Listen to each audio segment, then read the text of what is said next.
You're listening to Breaking the Bottle Legacy with Molly Watts, episode 30. Hi, I'm Molly. After a lifetime living under the influence of family alcohol abuse, spending more than 30 years worrying about alcohol and my own drinking, believing I had an unbreakable daily drinking habit, I changed my relationship with alcohol forever.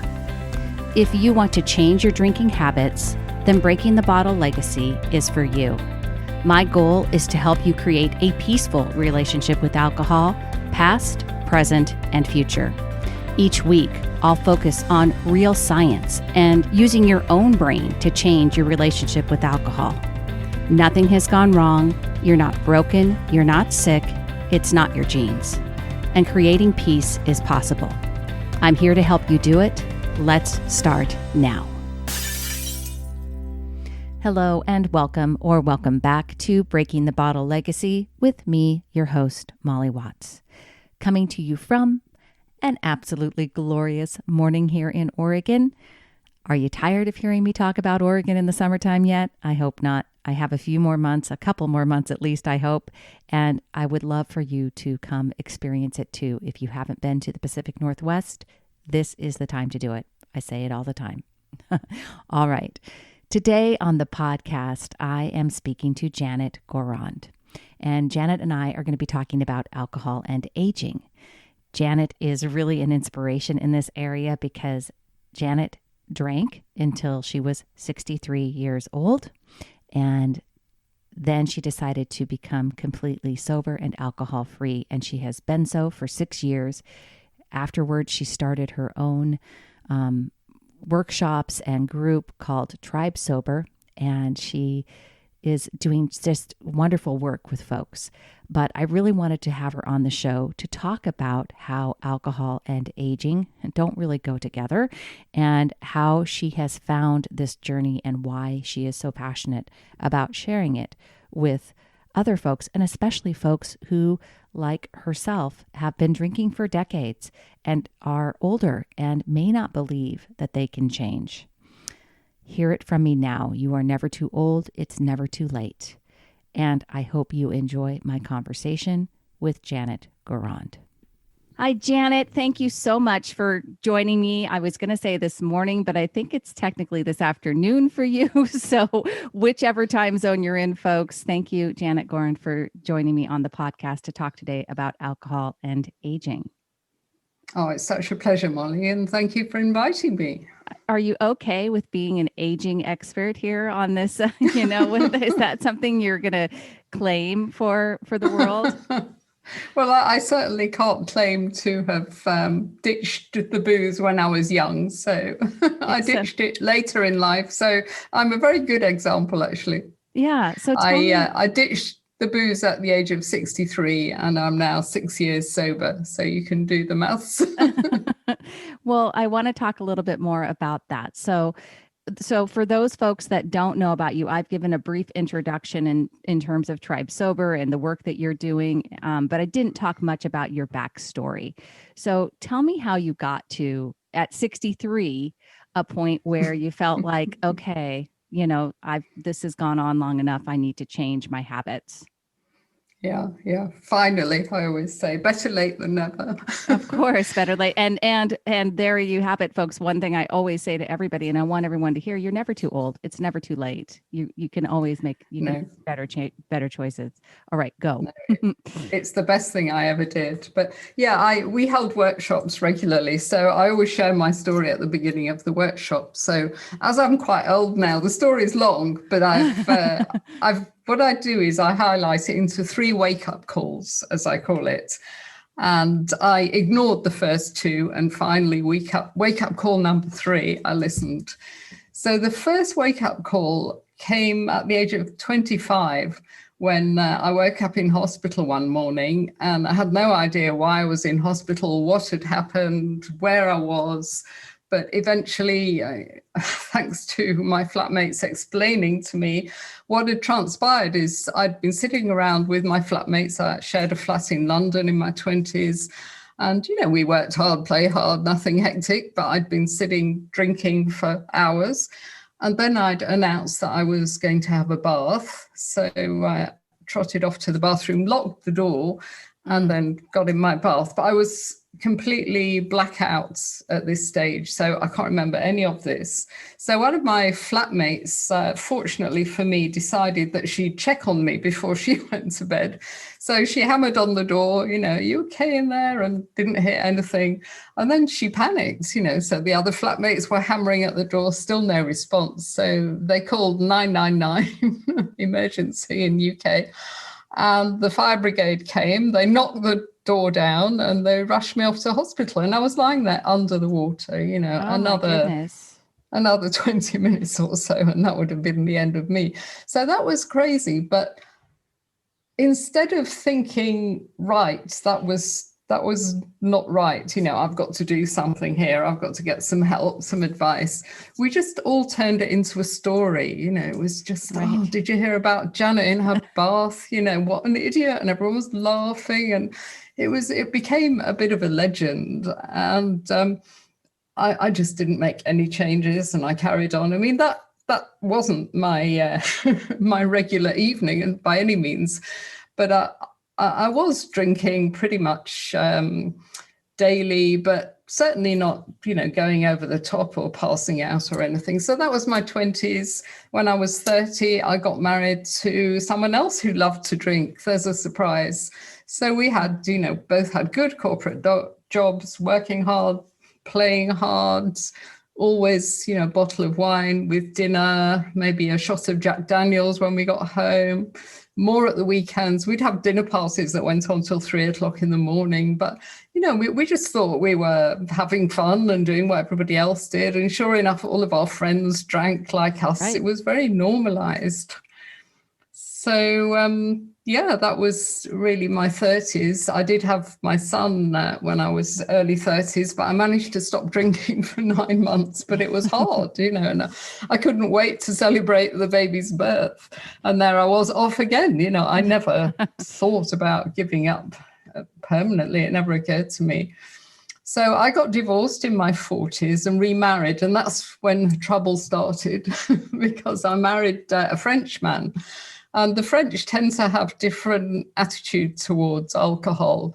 I mean, we're kind of renowned for binge drinking in the UK, and, we go out almost with that intention, to have a bit too much, whereas that doesn't really happen in France. And he was one of these annoying people that can very much moderate. He has a glass of wine and then he goes away and does something else, and I'm like, there's still wine in the bottle, why aren't we finishing this? So it became apparent that I was drinking more than, he found acceptable. He kind of nagged me for a while, but I'm a bit of a rebel. So I just got more stubborn and said, well, this is who I am. When I work hard, but when I let my hair down, I like to drink. And, that's what I've always done. But there were a couple of, blackouts, and then he got more and more annoyed, and the ultimatum started coming.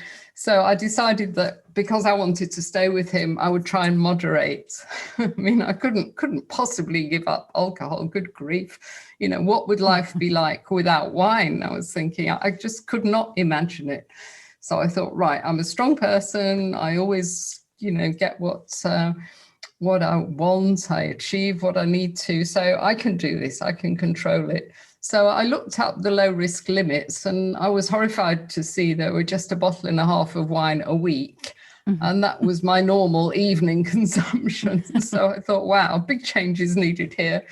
But I had a little notebook, and I would try, and I would log all my units, and I could probably manage for 2 weeks, even 3 once, but then the wheels would come off and I'd just drink until I blacked out. So that was a miserable time. And I call it the moderation trap now that I can look back with some perspective.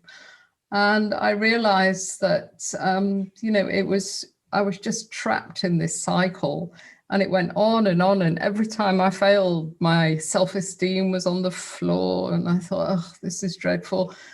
But, I carried on trying. And then I had wake up call number 2. which was breast cancer. And I'm quite convinced now that my decades of heavy drinking had a link there to breast cancer. But at the time, complete denial. And it was a tough year for me. I had mastectomy and chemotherapy, but never thought about giving up drinking. I did ask the oncologist towards the end of my treatments, do you recommend, that I eat certain foods? Shall I eat organic? Shall I do this? Shall I do that? Because I'll do anything. I don't want to go through this again. Shall I give up alcohol? I remember asking him, and he said, no. He said, you go off and enjoy your life. You've got through this, and now you must enjoy and treasure the time that you've got. Interesting. So I did. I carried on, enjoyed myself. And then finally in my 60s, I was 63, I had the final wake-up call. I was away staying in a beautiful house with about 10 other people just for a weekend, and they were mostly heavy drinkers. And it was the kind of weekend where you have bubbly at breakfast and carry on, really. So Saturday, we went through Saturday, Sunday morning, we were all having breakfast outside. And I said in this, I felt dreadful, had a dreadful hangover, but of course wouldn't admit it. And then I said to the guys, why don't we walk to such and such a village and have a look at this house that I've heard about, because maybe we can rent that one next time. And they all looked at me and they said, Janet, we did that yesterday and you were with us and you were walking okay, you were talking okay. And that just scared me to death, because I thought, wow, I knew I was damaging my body, but I didn't realize I was damaging my brain as well. I'd lost an entire day, more or less, had no memory. So that was it, really. So I woke up the next day and I said to my long-suffering husband, I said, that's it, I'm done with alcohol. I can't do this anymore. And he said, okay, he didn't say, oh, I've heard that before, because he hadn't. I'd always said, I'm going to cut down. I'm going to cut down. So obviously then I had to find how to do it. So I trotted off to AA and I didn't like that. So eventually I found a workshop in London, just a one-day workshop. And that worked for me, not so much the workshop, but because the people I met there, I felt like I'd found my people. There were women with good jobs, nice families, drinking a bottle of wine a night, and they knew it wasn't sustainable as they got older. So I kept in touch with these people and got sober, came back to South Africa and thought, well, I've got 25 years experience in training and development, so why don't I set up my own workshop? Yeah. And that's how Tribe Sober was born 5 years ago. That is just an epic story. I can't believe that story about your 20s. That's really scary. The bath. Yeah, that's amazing. I really appreciate you sharing that, and I want everyone to hear all of this, because it's important, and it's really important to have the conversation. And Janet, you and I've talked offline and a few times about this whole idea of, that I am not totally 100% sober. I don't know that moderation is what, and I talk about being an alcohol minimalist, and you mentioned the low risk guidelines, and they're different in every country. Here in the US, for women. And what's interesting about it is that they specify in these low risk drinking limits here in the US, 65 and under. Okay. So let's think about that. It's specific, age specific as well. So it means that, and the reason they do that is because as you get older, the way that you metabolize alcohol changes. But before we get to that, what I want to talk about, though, what I want to say about the low risk limits is you and I both agree that if people cannot stick to low risk limits, if they find that challenging, if they cannot do it, then alcohol-free abstinence, sobriety is definitely the best choice. Yeah, and don't waste a decade like I did. or a couple. Just come to terms with it after maybe a year, but if you just can't do it, then and what I wish I'd known then which I know now, obviously, is it's so much easier for some of us just to ditch the stuff, get it out of your life. And then you do have to then reconfigure your life and do other stuff that you didn't used to do when you were drinking. Right. And, create a life you don't want to escape from, we always say. Right. Yeah. And I think that's the key differentiator. I think that that's the big difference for me. The reason that I feel that I am able to stick to those low risk limits is because I have shifted how I use alcohol. I no longer reach for alcohol as a coping strategy to try to change how I'm feeling. I'm very, very cognizant of that. And for decades, even if I wasn't drinking a full bottle of wine or a bottle of wine, I mean, I was drinking plenty, folks. I was drinking well beyond the low risk limits and what would be defined as heavy alcohol use here in the US.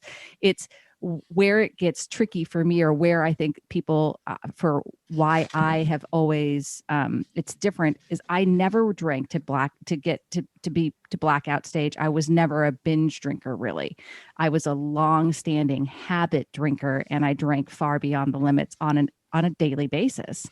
And so it's different for those of you that are binging alcohol. I recognize that there is a different use there, and you really have to become cognizant of that. And I do think that is, for many people that are binge drinking, that potentially sobriety or alcohol-free living, abstinence, is potentially an easier and just more fulfilling choice, 100%.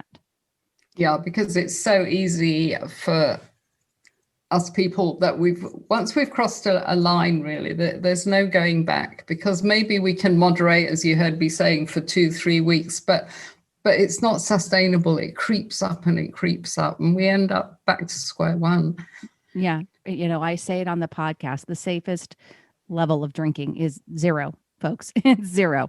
And I say I'm an alcohol minimalist because I don't want anybody to get the idea that moderation is a permission slip for binging, because that's not the case. You can't be abstinent 5 days a week and drink 7 drinks in one evening and call yourself a moderate drinker. That's not the way it works, So it's interesting. All right. So let's talk about aging, because like I said, you have an unusual story. There's not a lot of people who, later in life believe that they can take hold and change one of these really decades long habits. And quite honestly, I mean, I'm in my 50s. So that wasn't, it's still, for me, it was an ingrained 30+ year habit.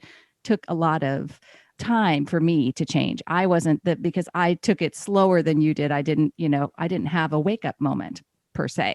I didn't have one of those hit me over the head kind of, and I didn't have any, like I said, no blackouts. But bottom line is, you did change this habit, and you did conquer it. And you did it because also you mentioned the breast cancer scare. We know that as we age, things start to shift in our bodies. I mean, it's just a fact of of life, right? And alcohol and the way that we metabolize alcohol as we get older changes as well. Our immune system gets weaker naturally as we get older, and alcohol damages our immune system. So it's a double whammy. And I think they now link alcohol with 7 different types of cancer and 60 diseases. It's hectic. Yeah. And I think that the statistic here in the US is that by the age of 65, 80% of all adults, and I don't know how this is on an international basis, but I gotta believe that it's probably pretty consistent across the globe. In the US, I believe it's 80% of all people 65 and older have at least one chronic disease state. And it's a pretty high percentage that have at least 2 as well. And so, and the number 1 chronic disease state for people 65 and older is hypertension, high blood pressure. And if you don't know this, folks, alcohol raises your blood pressure almost immediately upon drinking it. So there are science-based, very much applicable for people as they age, reasons to shift your drinking habits, period. I was going to say, Molly, I just think it's one of the best things that we can do for ourselves as we get older. I mean, I wish that I'd done it younger, but I think, as we get into our 40s, because most people in our community, they all have similar stories. And mine was also like this, apart from my bath escapade. Basically, I used alcohol to socialize in my 20s, my 30s, but then by 40s and 50s, it was more self-medicating and, using it to manage my stress, using it to relax.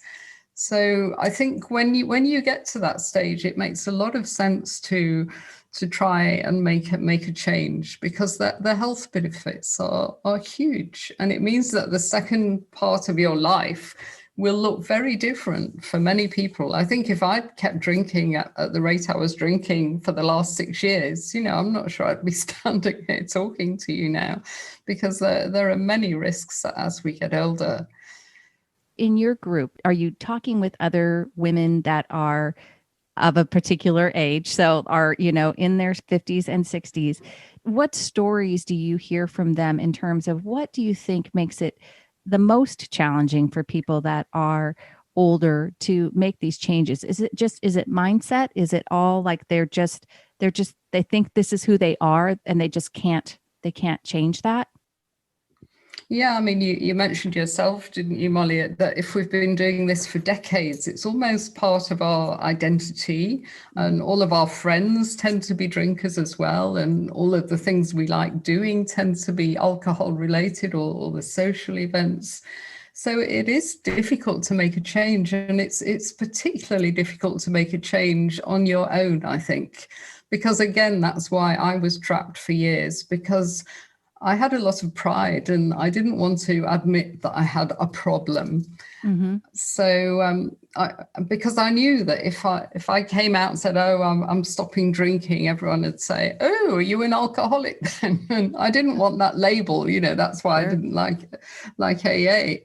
So yeah, I think so many of us try to make that change alone. And that's what we find in our community. And when people join us, they say things like, oh, I'm so relieved, that I'm not the only person that is like this. Because if you are surrounded by people like my husband, who can have one glass of wine and forget about it, then you start to think, well, what's wrong with me? Why can't I do that? And then you really try and then you can't.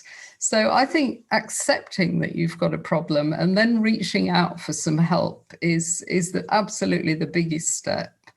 And, I always say that to people when they come to workshop, it's, 70% of success is showing up, and you've shown up, you've admitted that there's a problem, you've reached out for some help, and then you've taken up that help. So that is by far the biggest step. And after that, it's practical things. It's more about strategies. And then it's about sticking with it until the benefits come in. Because when I gave up, I was desperate I knew I had to do this if I wanted to survive, but I wasn't expecting it to be a good life. I thought, oh, well, I've had lots of fun in my life. You thought it was going to be miserable and you'll just suffer through. Absolutely. I thought sobriety is a dark and miserable place and everything will be grey. And I really bought into that nonsense. And it took me, a good 6 months to a year to start realizing how much better I felt. My mind cleared and I got my energy back. I got my creativity back. I started feeling a sense of purpose again as I was helping other people to ditch the drink. So one of my favorite books is called The Surprising Joy of Being Sober. Yeah, I don't know if you know that one, yeah, Catherine Gray. Yeah. Just that title sums up my journey. I love that title because it was a huge surprise, and many people are like that, and that's why they resist the thought of getting sober, because they think it's going to be dreadful. Yeah. No, I agree. And I like I've said, I think it applies whether or not you're completely sober or you're just trying to change your relationship with alcohol and cut back on what you're doing and really move alcohol into a different place in your life. For me, letting go of all the anxiety and the worry. I grew up with an alcoholic parent, and she was an alcoholic through all of my life.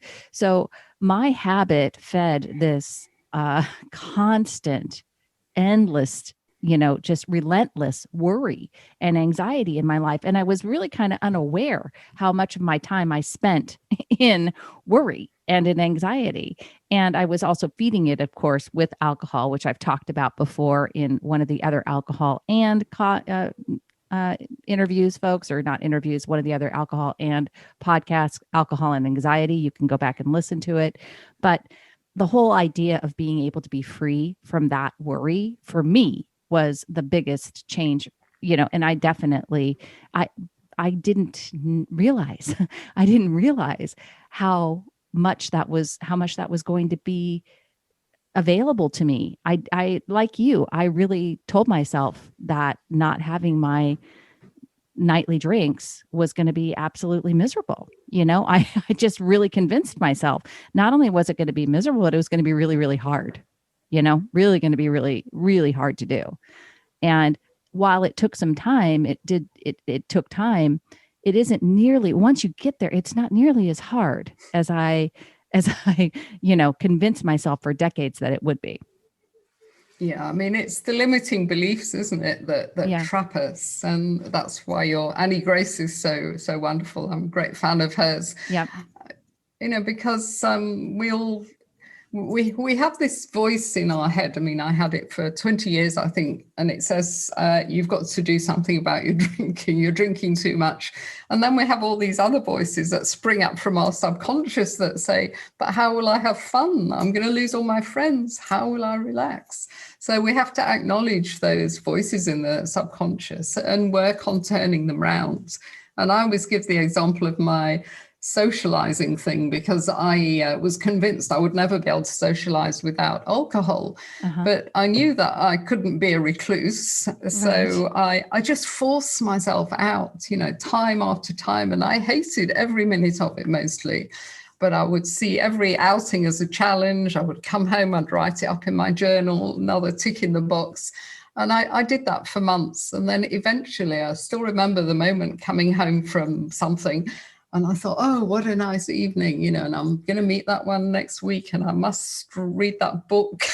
And then I realized that I hadn't been drinking and I'd had a nice evening. Yeah. So it was like my subconscious suddenly realized, oh, it is possible. Yeah. And then it got easier. It wasn't great every time, but it definitely got easier. So the way that you deal with those limiting beliefs is by proving, I think, to your subconscious that they're just a pile of rubbish.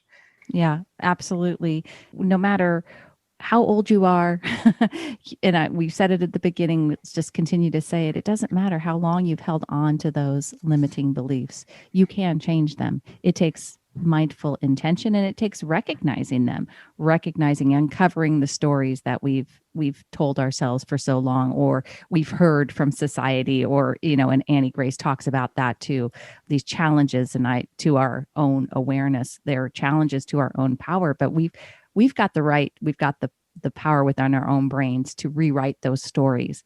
And that's what's been so incredible for me in terms of how I've reframed alcohol in my life.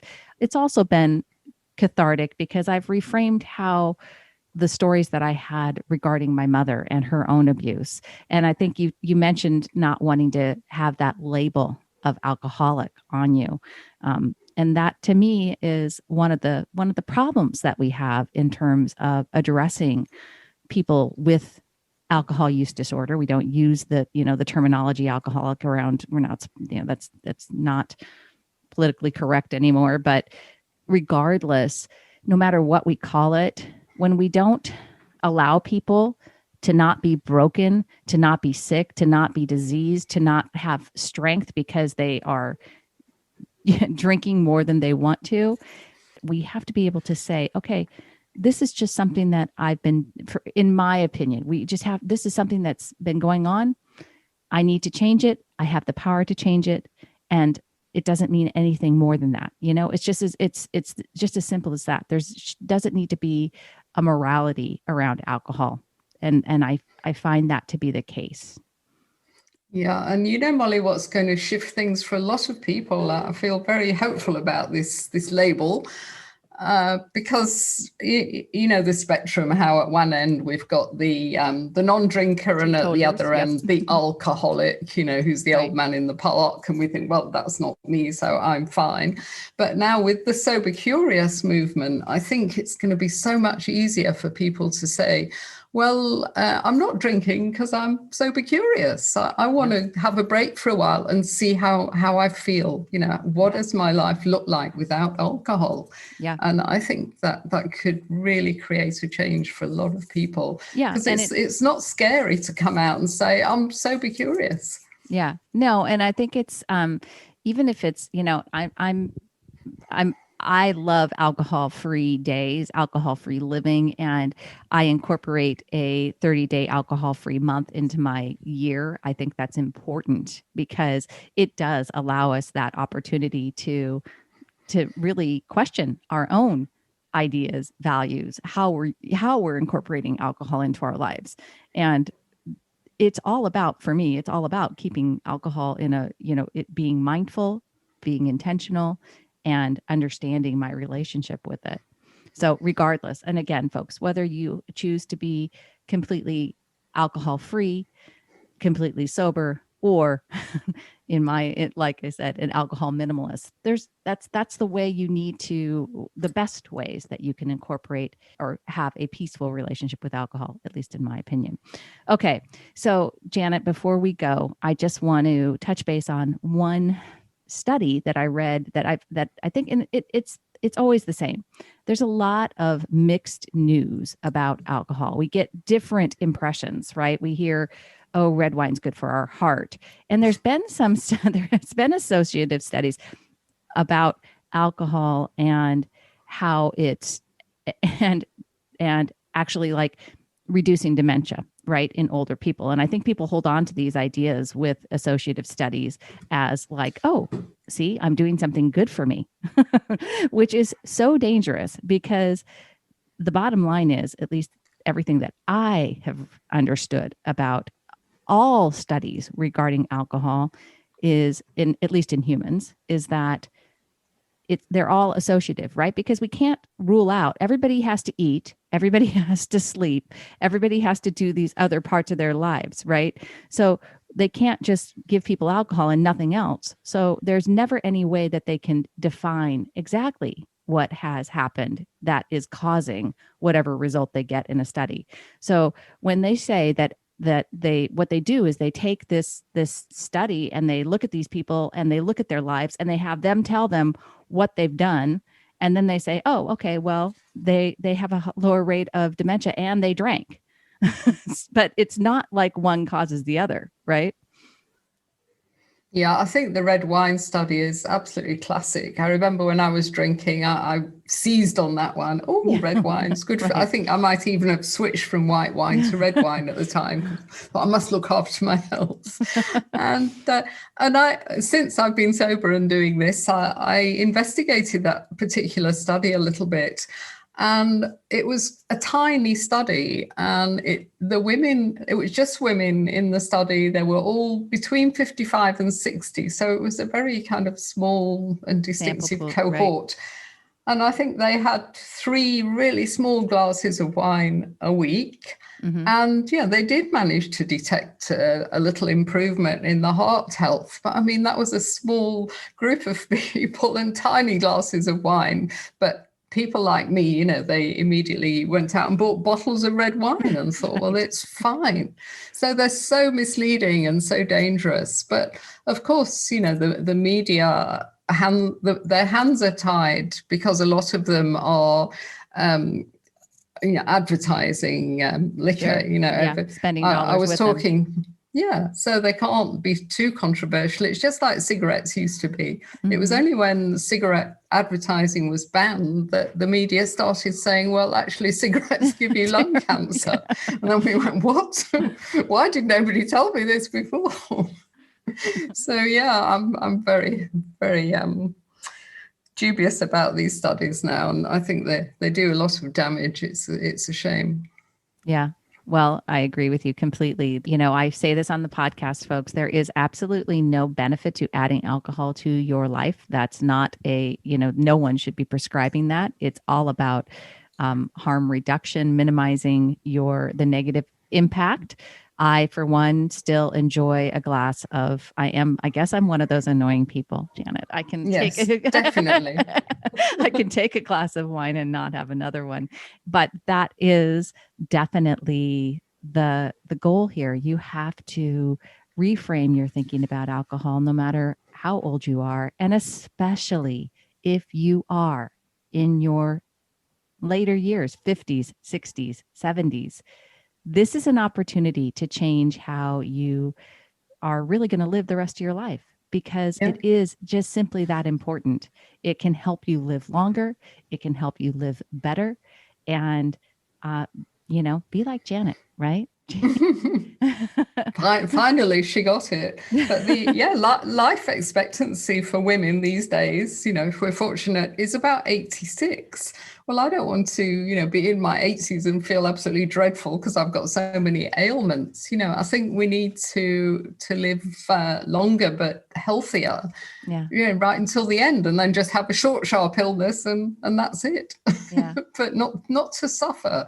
Because I think we're laying the groundwork for suffering if we drink excessively every day. It's just obvious. Yeah, it is. And it's possible, folks. So, well, Janet, I appreciate you taking the time to speak with me today, to be on this show. I appreciate all the work you're doing for women and men around the world, and helping people to find a tribe and to join. And all of the links will be in the show notes, folks, on how to reach Janet. But Janet, give a shout. Tell me right now how people can connect with you best. Tribesober.com. There you have it. That's all. It's all there. And the podcast is called that as well. Yep. So we kept it simple. Yep. I love it. And for those of you that are really trying to explore if being completely abstinent and having a tribe, having the sober experience is what you're really needing, I really love all of Janet's work, and I think you will really enjoy it. And it's a wonderful international crowd, right? So all of us over here in the U.S., despite the time change, folks, you can get on and hear all of her good podcasts, and you have good Facebook group lives and things like that work for everybody, right? Yep. Yeah, we've changed we have a Zoom cafe on Saturday afternoons, and we've moved the timing because our American friends wanted to come. So they kept saying, I'm not getting up at 4:00 in the morning anymore. Awesome. Well, Janet, I appreciate it. I love having chats with you. And so thank you just so much for coming on the show today. Thank you, Molly. I'm sure we'll keep in touch. Absolutely. Thank you for listening to Breaking the Bottle Legacy. This podcast is dedicated to helping you change your drinking habits and to create a peaceful relationship with alcohol. Take something that you learned in today's episode and apply it to your life this week. Transformation is possible. You have the power to change your relationship with alcohol now. For more information, please visit me at www.mollywatts.com.